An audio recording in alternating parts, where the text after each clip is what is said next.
Well, hello everybody.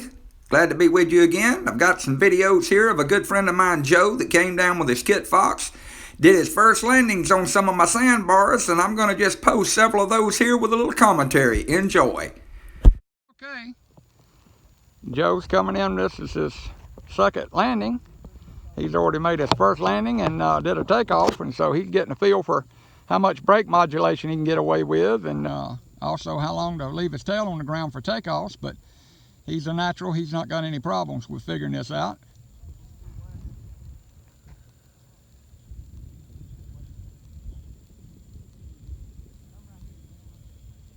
Good looking approach. There's a tree right up there just off of what will be to our left, his right wingtip that you got to negotiate. You get too close and you're going to nail the tree. Good looking landing. There you go. There you go. Pick the tail up. Start riding the brakes ever so. Oh, God knows. He gets down as short as I do. That's going to be no trouble. I would go out from there, man. Oh, he's going back taxi. There we go.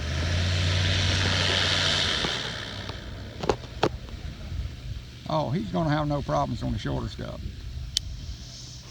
And we probably got about a 5 or 6 mile an hour headwind today, so it's working out perfect for him to get up and down.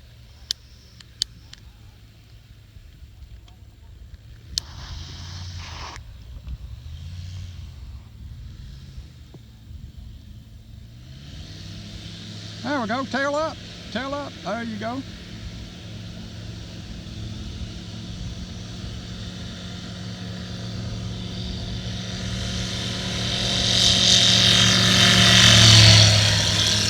Oh man, no worries, no worries. Here comes Joe.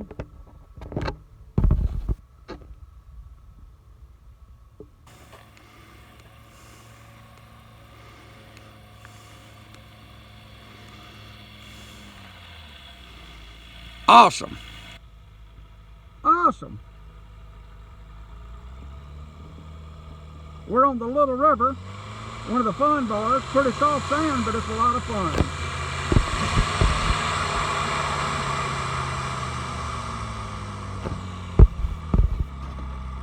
There's my cool Kitfox buddy. Okay, folks, going to jump back in with a little commentary. You can see Joe kind of checking in with his beautiful woman there on that bar, and this is a bar on the Little River. We did most of our playing to begin with this day on the Little River. It had a lot of bars that were open, and this is actually that same bar that you just seen Joe land on. I'm sitting in my airplane and just sitting up on the backrest, and I'm filming Joe as he's getting ready to pull up past me and do a takeoff. And check out just how pretty it is right here. We're on a little island. The water's running on both sides. Got the big channel over off Joe's left wingtip, and there's a smaller channel that runs past us on the other side. But Joe kind of powers up, and he's getting ready to get out of there, and away he goes. And again, it's just one of the funnest spots that we land on the Little River, but there's multiple bars like that on that river. And here we are now. We're back down on the big river, the Altamahaw, about 5 miles down from Lane's Bridge, and Joe's making an approach in a bar here. It's a fun place to land, and a lot of times this bar is not usable, but it has washed the sand pretty smooth. This time the water dropped out, and Joe comes in and lands, puts it down right next to the little channel.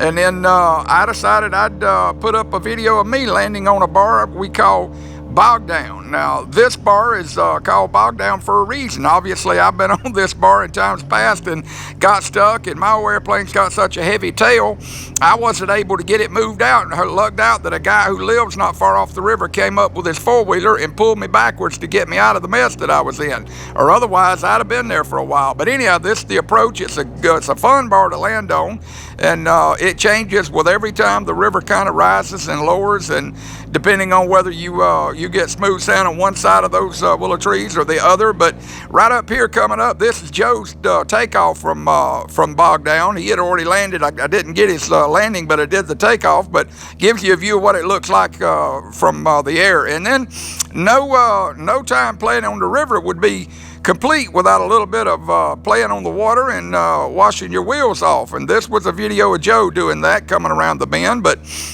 this is the last sandbar of the day that Joe landed. And I actually had not been on this bar since the water had dropped back out, and so the significance of that is that you normally have to roll it and determine whether it's good landing surface before you want to land it again. And so all the other bars we'd been landing that day, I had basically done all the checking it out, rolling the bars, and I was kind of acting like the guide, and Joe didn't worry about rolling it. He just come in, make his first landing without worried about the condition of the landing zone. Well, this bar here, Joe rolled it, did everything himself. He knew that it was a bar that had been used and landed in times past, but again, doesn't really matter. It would have been that would have been to none effect if the river had washed it in a way it wasn't usable. So Joe actually ran it and rolled it from the opposite direction, checked it out, and verified that he didn't have a problem with his landing zone. Come back around and made the landing himself, and which was pretty cool. And you know, I enjoy the videoing of these things as much as I do actually doing the flying. To me, it's as fun videoing my buddy as it is me doing the flying itself. But folks, if you like, subscribe.